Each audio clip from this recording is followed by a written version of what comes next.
Доброе утро, дорогие друзья! Сегодня замечательный день. Я хочу поговорить о розах. Буквально на днях одна из зрительниц задала мне такой серьезный предметный вопрос. О том, что они выращивают розы, используют агроткань. И кроме этого, еще по агроткани, насколько я поняла, они разложили камни для того, чтобы, очевидно, в садике или во дворе, где-то на клумбах был красивый экстерьер, но после этого, как оказалось, розы начали страдать. И часто болеют разными пятнистостями, и она спросила, есть ли какие-то способы, чтобы избежать этого, как выйти из этой ситуации. Есть ли у меня какие-то сведения из собственного опыта? Я выращиваю розы довольно давно. Я сама их черенкую, подбираю сорта, которые мне нравятся, выращиваю как корни собственные розы, так и привитые. По поводу того, как я их высаживаю, хочу сказать однозначно, я не использую агроткань для того, чтобы уйти от сорняков. Розы у меня растут естественным образом, в открытой почве. Единственное, что я делаю, я мульчирую большие посадки розовых кустов обыкновенной деревянной щепой, которую мы получаем после обрезки деревьев, ветки, мы их измельчаем с помощью шредера, и потом я ими укрываю почву там, где растут розы.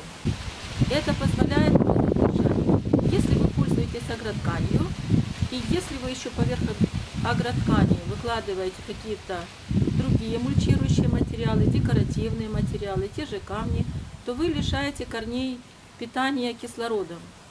Кислородное питание для любого растения – это очень важный фактор, который влияет на развитие корневой системы. Листья дышат углекислотой, а вот корни без кислорода они не могут. Поэтому малейший недостаток кислорода приводит к тому, что растения страдают.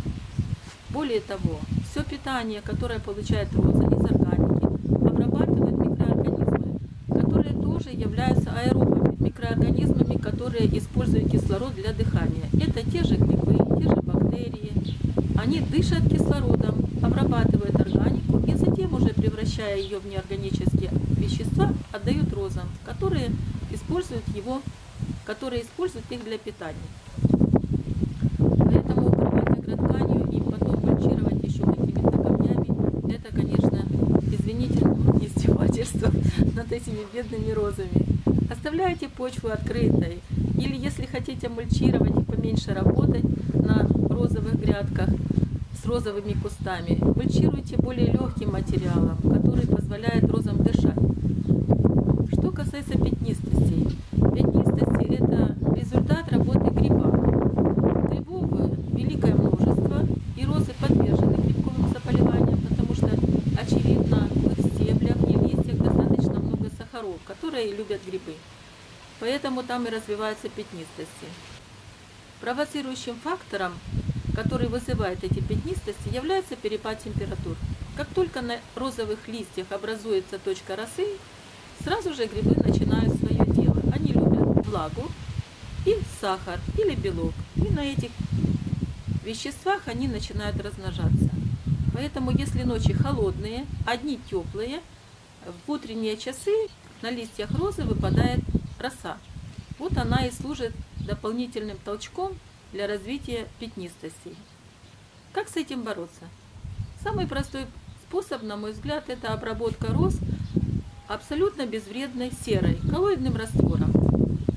Она обжигает споры грибов, и ваши розы не страдают от грибковых заболеваний. Ну вот, собственно говоря, и все. Я думаю, что видео будет для вас полезно. Спасибо за просмотр. Не забудьте подписаться на мой канал, если видео вам понравилось. Хорошего дня!